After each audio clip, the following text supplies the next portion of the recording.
USA retirement, not affordable? Go south.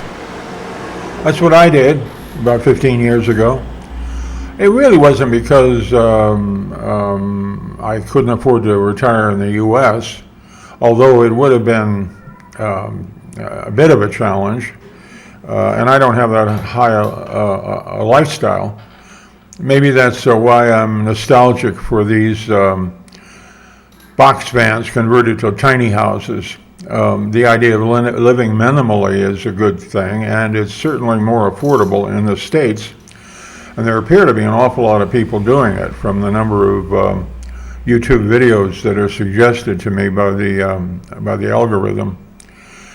I came down, in part because I could see it a lot easier to live down here on my retirement, which I started to get Social Security at 62, about 2010. And another reason was that I wanted to have a place to improve my Spanish. It has gotten better. If you're down here long enough and are trying at all, it's bound to. But the big thing here is the affordability of it. Now, I'm talking to retirees or people about to retire. Maybe it's 5 years out for you. There seems to be a lot of interest in that area. I say come south. I came to Ecuador, but Argentina is another possibility, and there are several more. And there's a lot of research to be done by you, but the realization that what you have, what you can expect to retire on, what you've saved, and what the SSA might give you, they're not enough usually, and things are getting squeezed even further.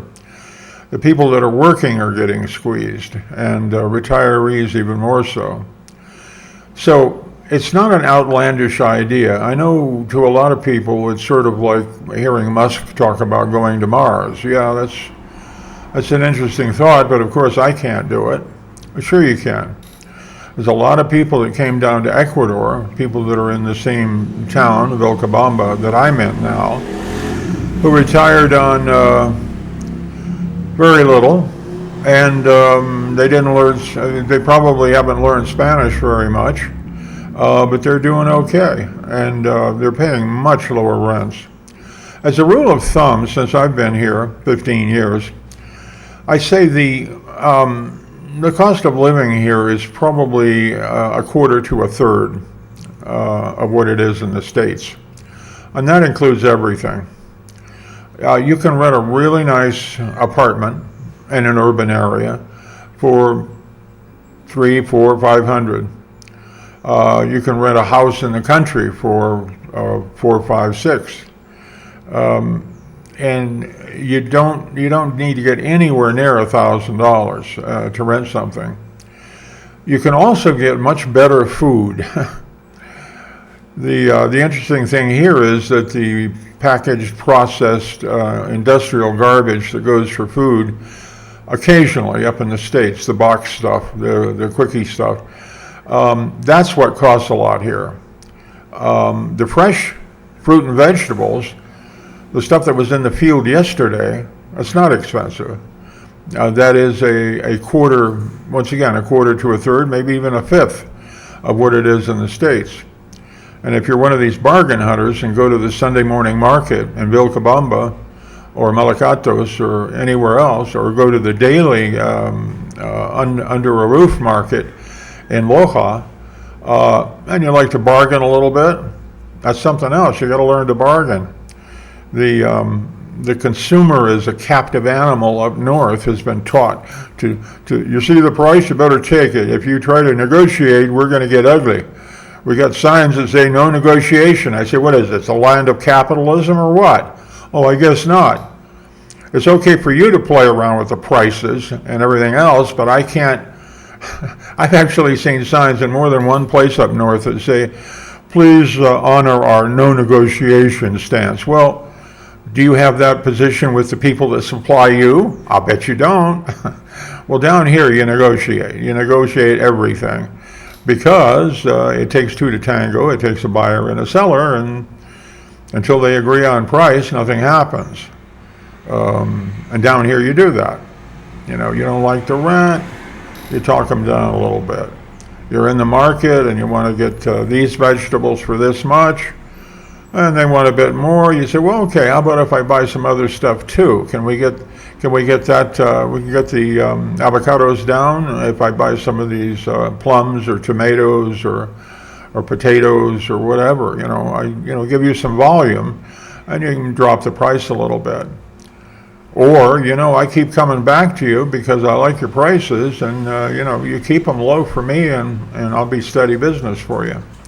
So the reality of the marketplace is something you encounter when you're buying your fruits and vegetables on a Sunday morning in the market next to the, which now has a roof over part of it. Most of it, I think. When I went back to the States before I left this summer, or the past summer, it was open air. But when I came back, there was a roof over it. Just a roof, no walls, but that's nice. The occasional sprinkle is taken care of. The vendors, quite often the farmers that grew the stuff, bring it in early in the morning on the bus or in a truck, and from about 7 or 8 until noon, you go in there and you get your stuff. You're really loaded down. Something I notice as an old man, that when I spend, if I spend $20 for fruit and vegetables in the market, I have trouble carrying it home. It amounts to 20 pounds or even more. Stuff adds up. So food's good. Medicine, medical care, boy, don't get me started. And I've heard other people say that, the ones that are living up in the States, they say, don't get me started on the U.S. healthcare system. You hear one of those observations I've had is that a lot of times you can get the procedure for what the deductible is in the States. Those insurance companies are not there to keep you healthy.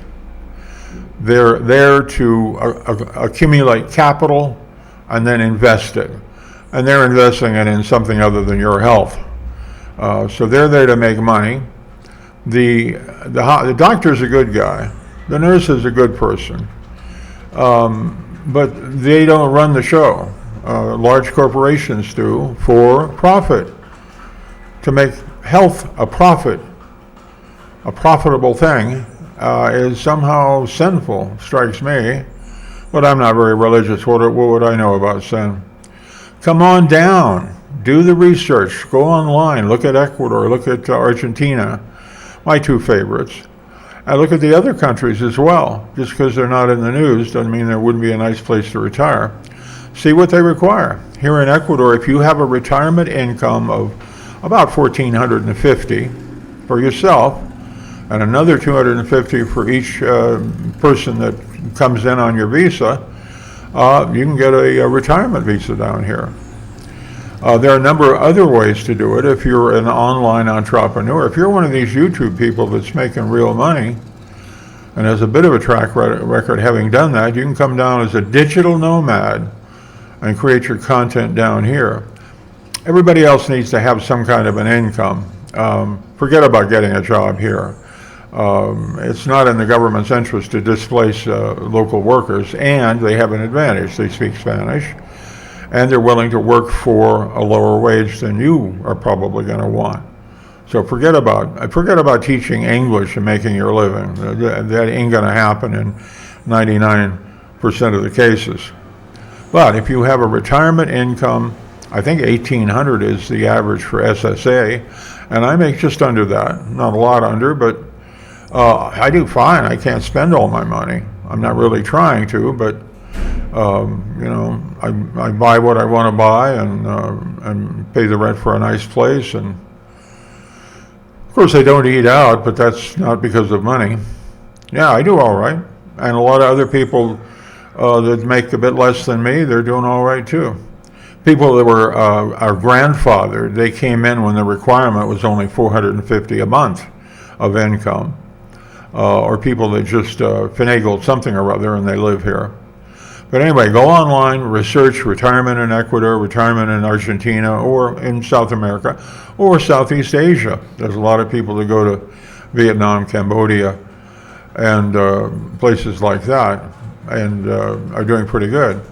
Personally, I prefer the climate up here. We're at 5,000 feet, perpetual spring, which right now means a lot of overcast and fog in the hills. Well, thanks for coming along, and like I said, research. Don't suffer.